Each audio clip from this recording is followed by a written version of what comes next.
Hi Max, thank you so much, thank you a million for being here, recording this episode with us. I'm not sure, so if you already knew the media, so in this podcast we aim to have authentic and very free conversation with equestrians to dive into their life journey, to understand who they are, what is their vision, what are their challenges, and to eventually better understand how they become the persons and the rider, the athletes they are today. Max, this afternoon, here in the Rolex Lounge at the CHI of Geneva, will ask you to tell your story, which I'm convinced will captivate our audience, as we happen to know very little about you.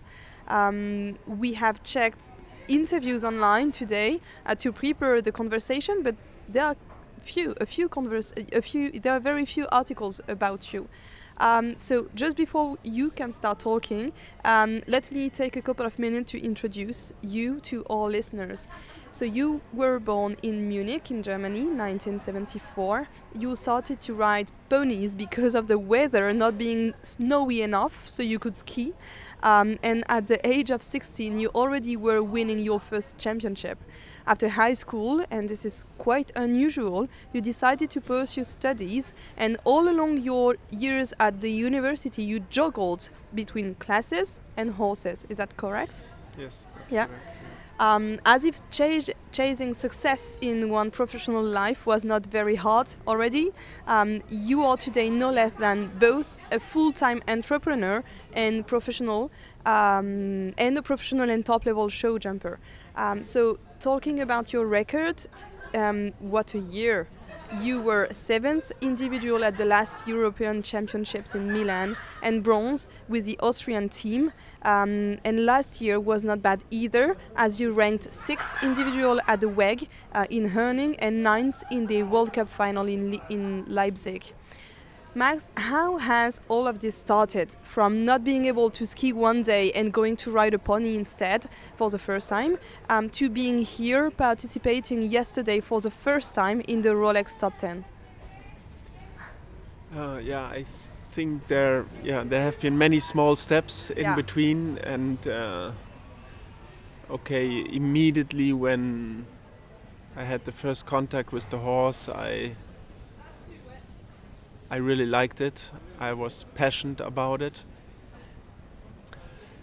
But my parents also liked horses, like hobby riders, so they liked the passion about horses, but they were not really into the sport.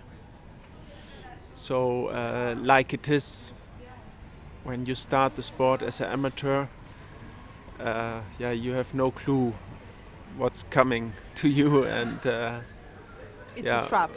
what effort it will be, and but that's also sometimes helpful. I loved the work with the horses, and that was more or less the beginning, just the passion for the horses. And from that passion to the top level, can you tell us a little bit the main steps of your career? Yeah. I think it started with a pony, which we shared with 4 other kids together, and there we got a little bit teached, and the name of the pony was Bobby. I remember my first small competition. It was like a friend's show, and I have never jumped before, and there were, I think, 4 cavalettis which you have to jump over.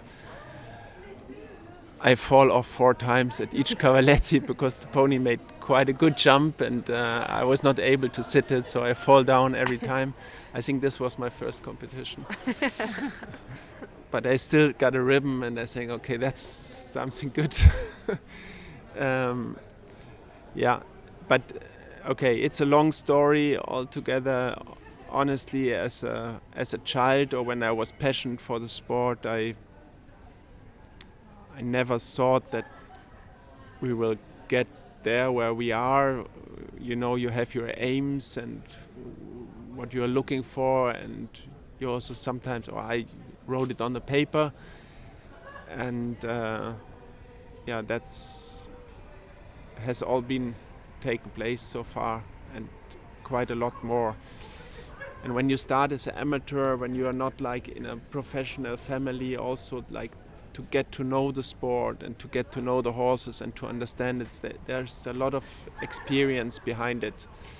And so I think, on this way I did 9 times something wrong before I maybe did it the 10th times then right. So many things were, just on the way, experience way to get to know it and also to understand the horses on this way. And on this way there were some people really helping me. I remember one trainer, a national trainer, but he was very good. His name was Klaus-Peter Wallner.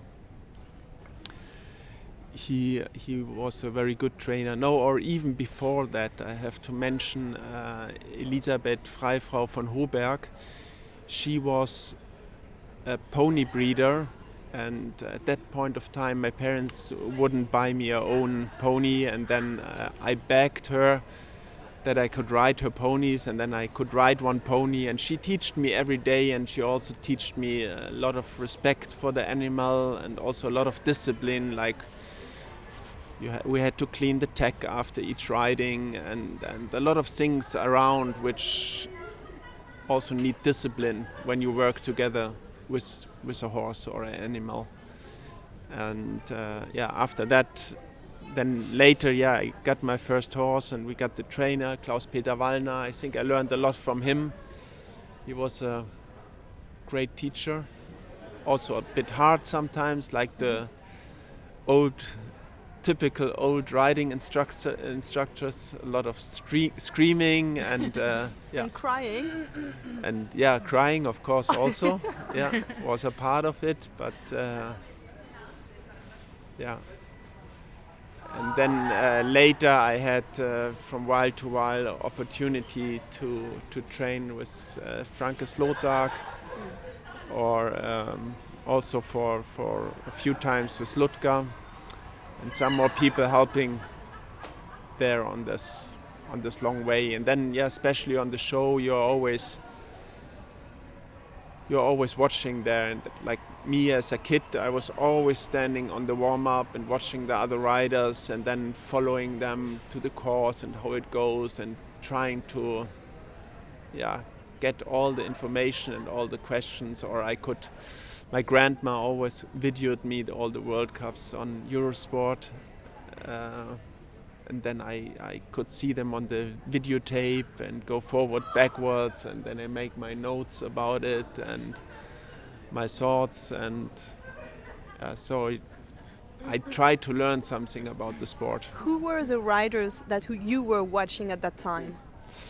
There were some riders I really liked to watch.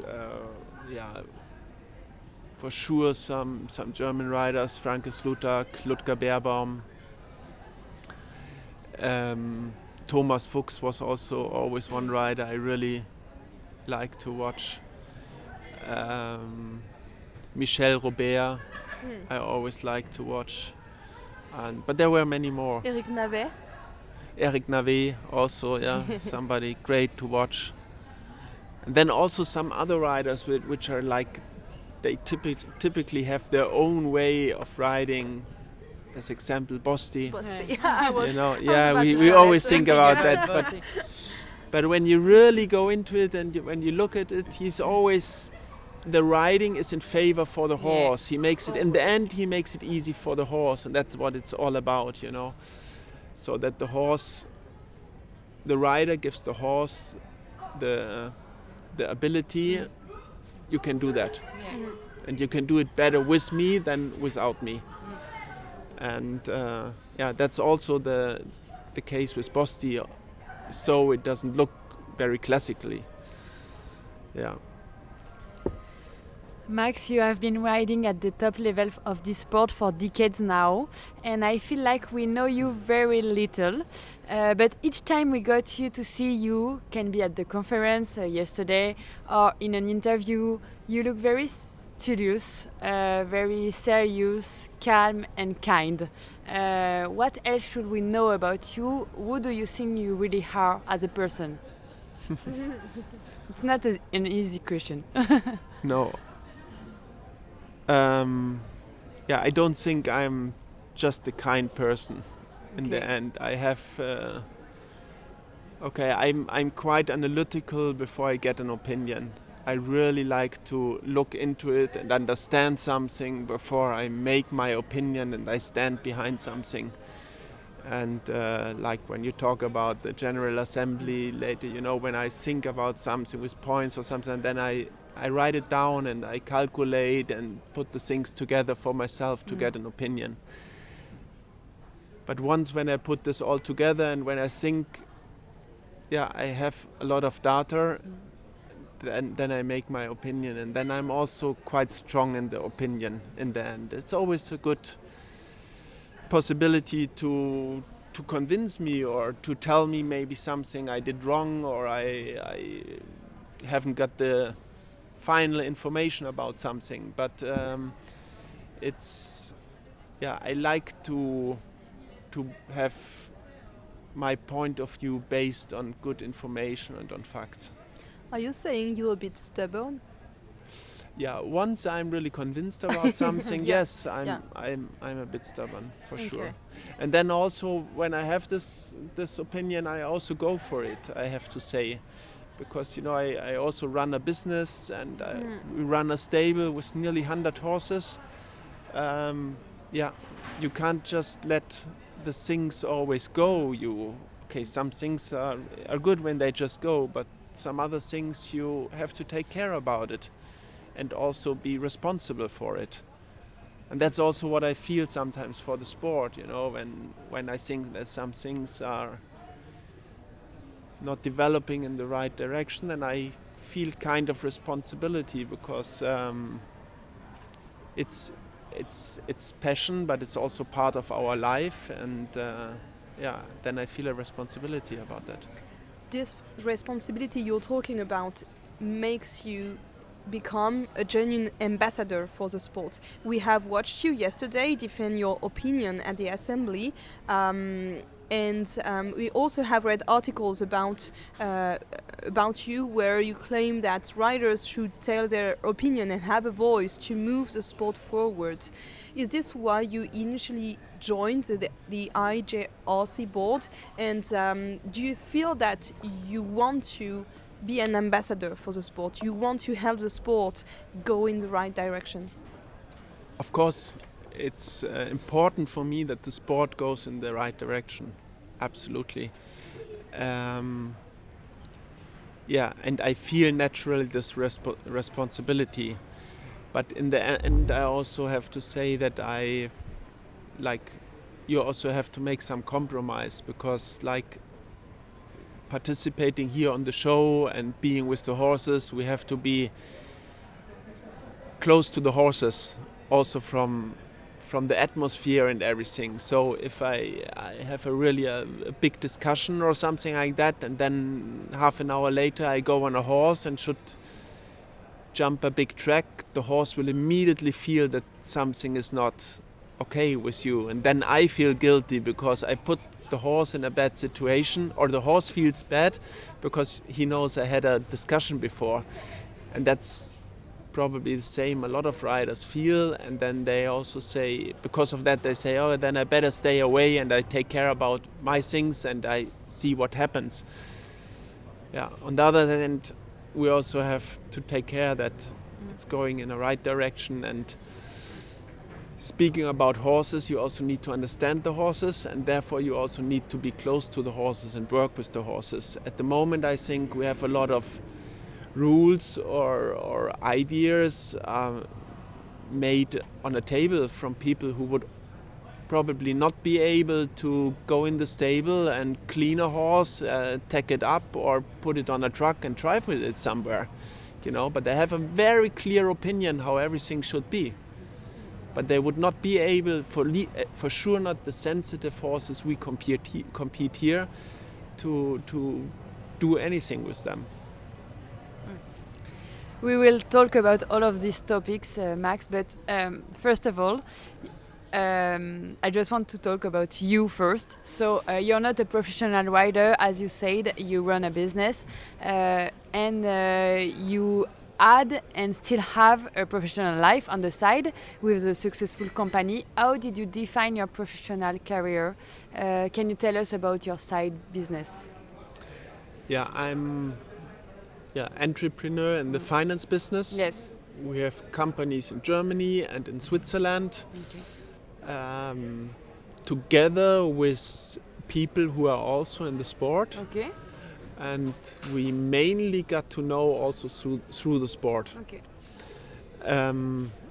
But yeah, the different in Switzerland, the business we do is a bit different in Switzerland and in Germany. In Switzerland, it's mainly car leasing, and in Germany, we finance a lot of forest machineries.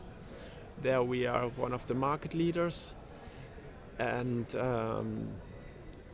we are active in niche markets. And you actually are very few top-level riders to combine sport with another professional life. From France, we can almost only think of Philippe Leoni, who, just like you, is a very brilliant businessman. How each side of your life supports and influences the other? Yeah, it's a little bit. It's two different lives, I have to say. But it's also like when you go in the one life, then you have a holiday from the other life. You don't. No, yeah, it's a little bit because you also have a little bit a rest with the one, and then you come back and start new. For me, it has developed in this way, but it would never work without the amazing people I have around me. I think in the end, whatever I do, it's people business for me, because I need to have the people around me I can 100% trust. I can't do the things all myself, and I need to have a good communication and a good knowledge with the people about how it should be and how it should run, and then I need to trust the people around me. Sure. And very concretely, logistically, how does it work? Because we are used to hear about the very demanding schedule of athletes and equestrians participating in more than 40, 45, maybe 50 shows a year, plus going to local shows to develop youngsters, plus handling all the marketing sides with media, events, press conferences. How do you get that unsolvable puzzle to actually work? Okay, my daily business when I'm not on the show is that I get in the morning to the stable. We live with the horses together under one roof. And the aim is always to leave between 9 and 10 from the yard to the office. So you ride the horses before? I ride the horses before, but as late as possible. Okay. In the summer, it's really nice to go out in the morning when the sun comes up, but in the winter, it's sometimes hard. And but and then we have quite a clear schedule also for the whole team, what to do with the horses and how the day is going on.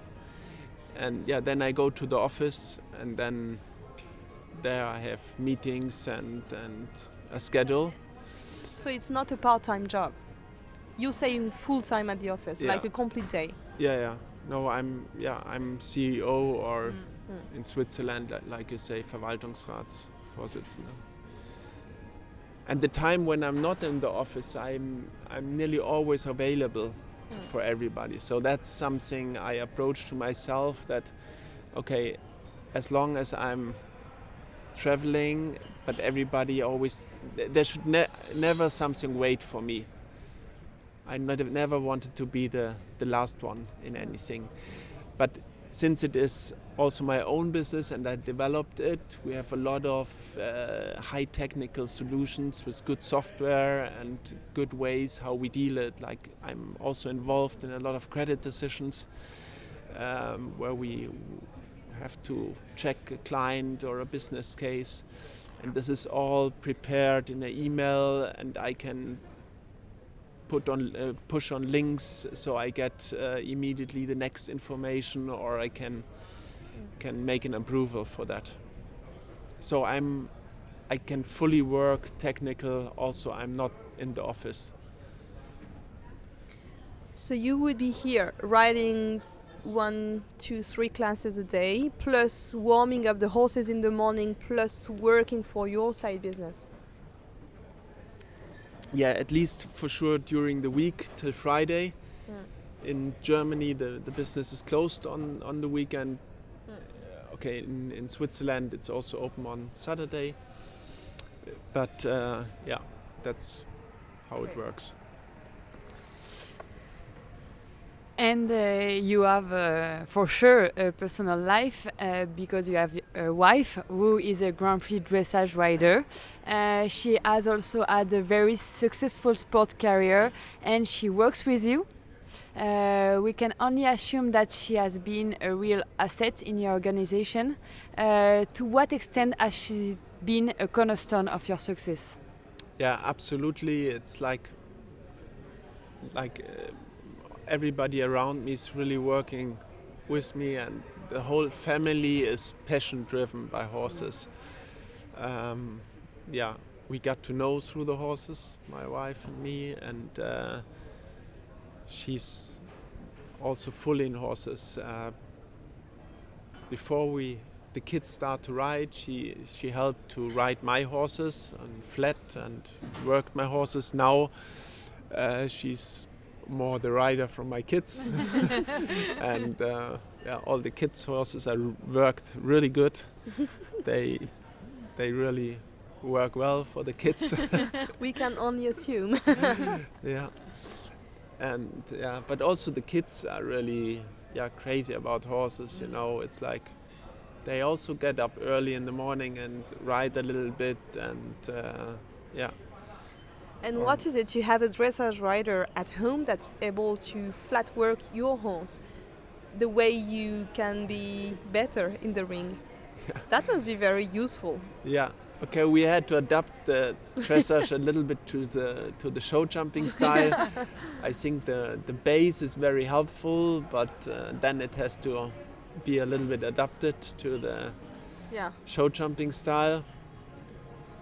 But yeah, for sure it's really good. And you know, it's also, okay, we do the sport, but the main thing from us has always been to build up horses and to bring horses in the sport.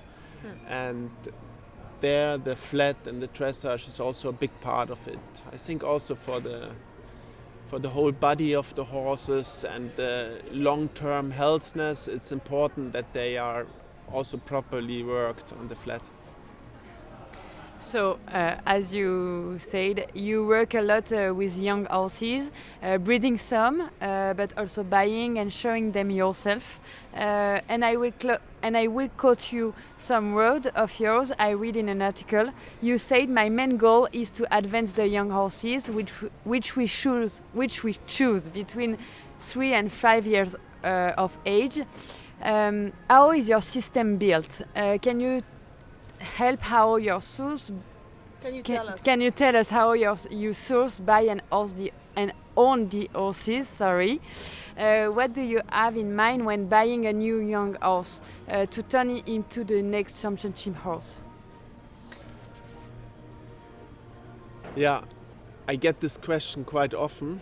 I'm so sorry. I think I get it nearly on every week. Also, a lot from colleagues about young horses. Okay, the one thing is the choosing a young horse, but the other thing is like then working with the horse over a long term. No Grand Prix horse is quickly done. It's always a lot of work and behind that. of course, when I choose a young horse, I have some facts which are important for me. The movement is important for me. The body of the horse is important for me. The mentality is important for me. The blood. I like horses which have a lot of blood. I don't like people to carry to work, and I don't like horses to carry to work. I like the ones I can break a little bit and say, hey, it's okay, it's enough for today, keep it easy. But I never like to push somebody to work. That's not something I just don't like it. And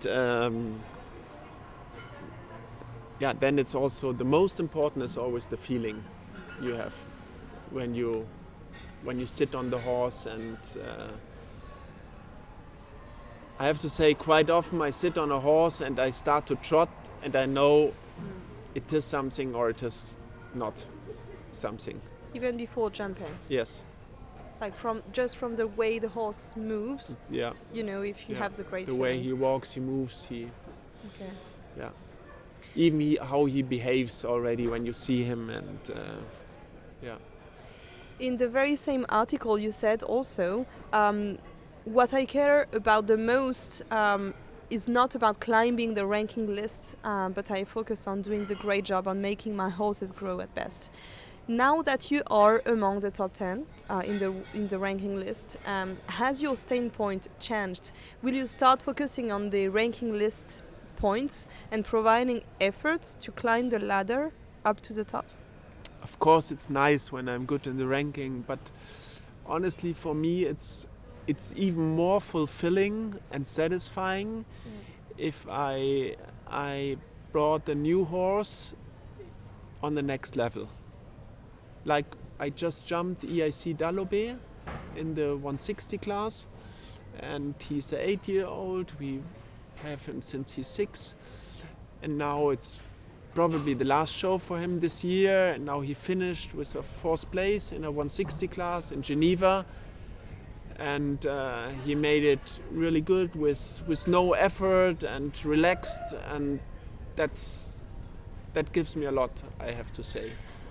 There is that's an upcoming horse for the future, which we produced, where we started from 130, and now he's there and has still a lot before him. That gives me personally a lot. And how would you define the horsemanship? Because this is a question we ask to a lot of people, but like, all riders have a different vision of what it is to be a horseman. So what would be your definition? Horsemanship is the right answer to a horse at the right moment. Okay. That's interesting. So being able to ask the right thing to the horse the right way, and respect also his timing. Yeah, absolutely. Timing is very important in all of these things, but it's sometimes today we think it's only soft always, but it's not only soft. Sometimes you also have to be consequent in a way, you know. It's like you don't achieve something when you don't have a clear aim where you want to go. But I think that there is a point when, I have to say, the horses I compete in the big sport, I have the feeling they really like to do it and they want to do it. And otherwise anyway it's not possible. But they learn over the time that it's fun for them. And they like it. For example, Electric Blue, he's the horse who always wants to go in the ring. Sometimes when you warm him up, he stops at the entrance and then he likes to go in the ring. It's not that he doesn't, like other horses, doesn't want to go in the ring, he likes to go in the ring there. Because that's his platform. That's where That's a playground to him. Yeah, exactly. There he feels something which gives him something positive. We wanted to talk about what we heard yesterday at the IGRC conference, and yet you announced yesterday your decision to quit the IGRC board. Can you tell us about the reasons? Why I quit? Yeah.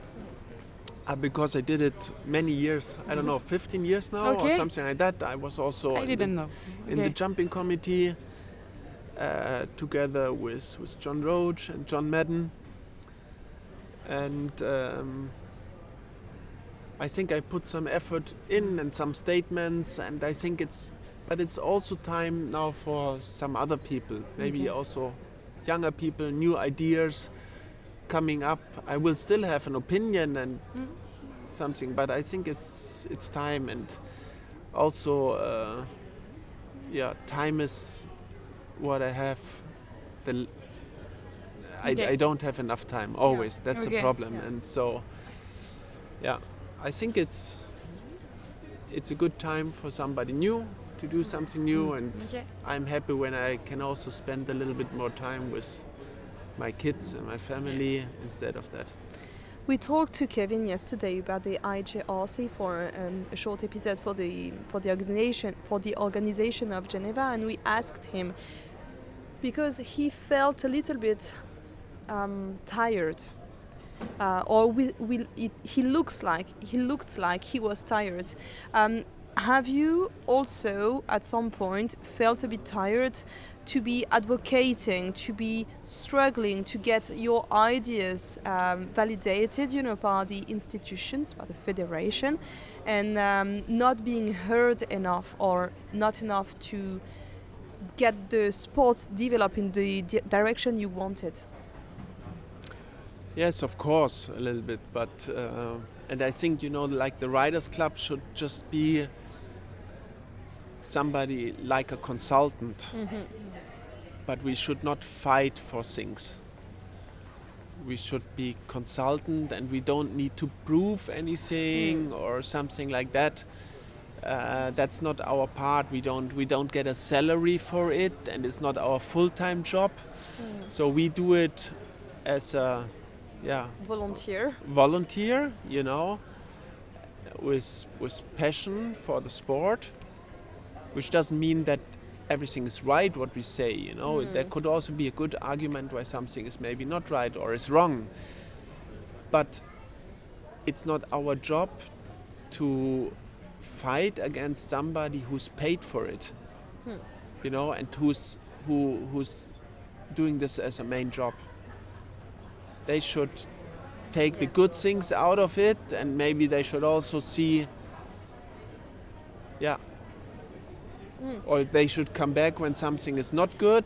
But one of the options would be for the FEI to hire maybe riders or retired riders or riders who do not want to compete anymore, to be able to embody the rest of the international riders and to bring the experience and to bring the insight.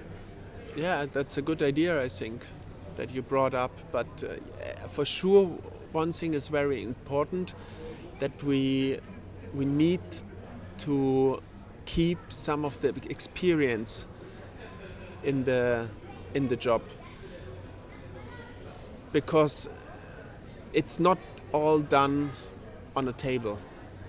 You need to have the experience, and you need to have worked with the horses for many years, till you have the experience. And yesterday it was said that the meritocratic sport was disappearing, and Mr. Maigret, president of the owner clubs, asked riders to not forget that merit should always come first before money. Can you tell us about how you feel about this, and do you think it's impossible to turn back the clock? The clock or the prize money? No, do you think to have a step back. Do you think that we can go back to a sport where money, like in the past, where money was much less important and merit was much more present and important, significant? Also I'm quite sure that none of the top riders is getting rich with Yeah. the sport. Because whatever we have, we put it back to the horses. And yeah, everything around horses and everything is quite expensive. That's how it is. So I think when it's about prize money or something, and I also think for no rider, prize money is enough to pay the stable. Maybe there's one or another for once a year or something like that, but not in general at all. It's never enough to pay the costs of the stable. And it's just always covering the costs for that. And you don't do this with the horses for money. That's never the ambition, I think. And do you think that today young riders with talent, with ambition, motivation, but with no money, and no background or family to help cover the cost for the first horses or for the stables, can achieve to get professional or to become professional and to reach the top level? Yeah, I think so. Yeah? Yeah. For sure, everybody who is born in a rider's family and they have the network and the experience how it works, and they also, when I look at my kids, she's like a full professional with 13 years, but she was grown up with it. She's more professional than I've been professional with 30 years. Yeah. With everything, that she tells me when I have a bad show, she tells me that's how it is, and next time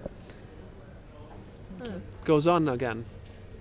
This is so for you. This is just a shortcut. Yeah. Okay. And when you see as example like Richard Vogel, who is at the moment from the German riders, I think the leading rider in the ranking list.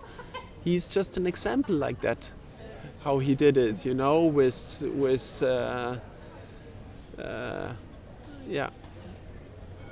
everything.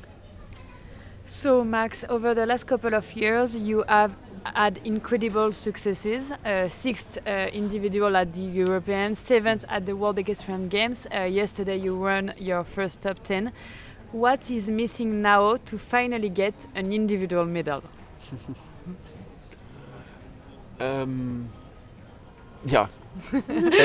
That's a good question. I think we just have to go on. We've been now, the last 2 times we've been 6th. In Tryon we've been 6th. In Herning we've been 6th. And we just have to go on. Okay. And we see. And we just have to do it even a little better. There is the last topic I wanted to talk about you, but I don't know where are my notes. But anyway, I heard yesterday that to buy horses, you use figures. You use like, I don't know, a software or an app or I don't know what.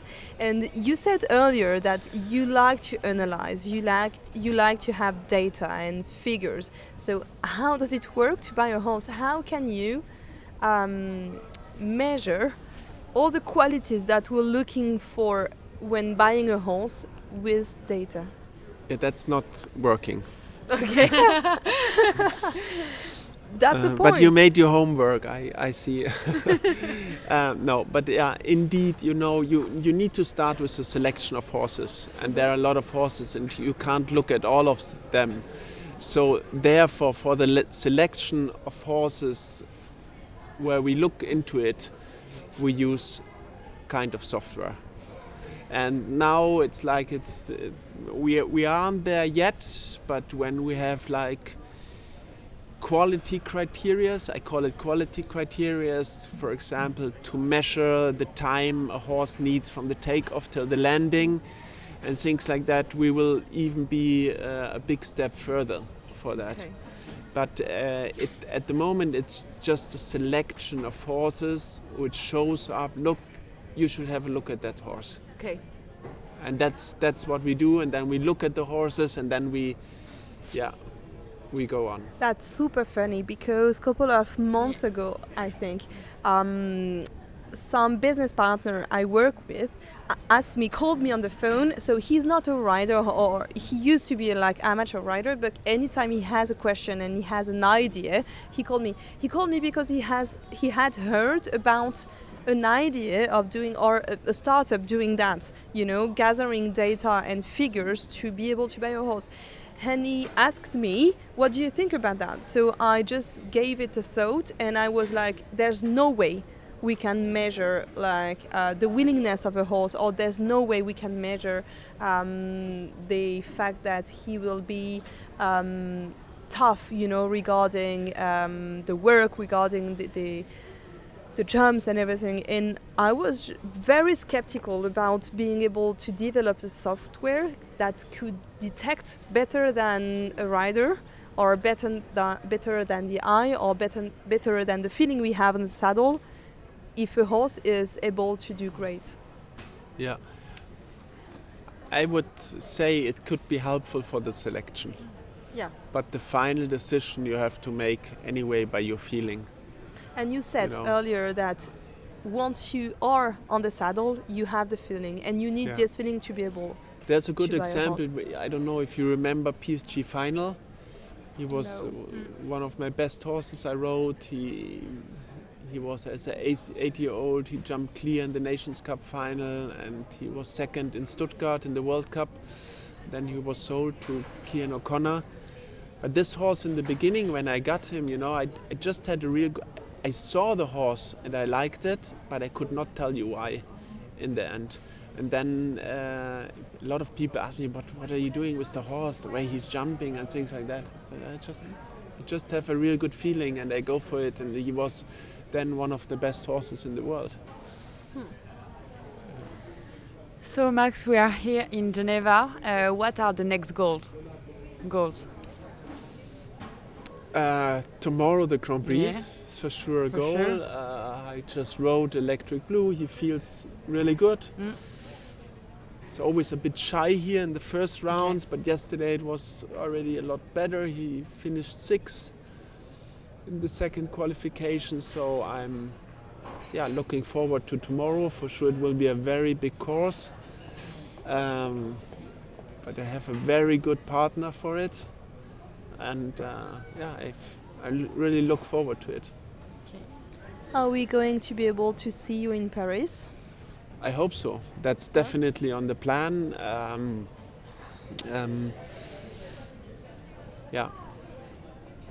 Definitely on the plan. So all eyes on Paris. Paris is for sure the big aim for next year. Yeah. And we have quite a lot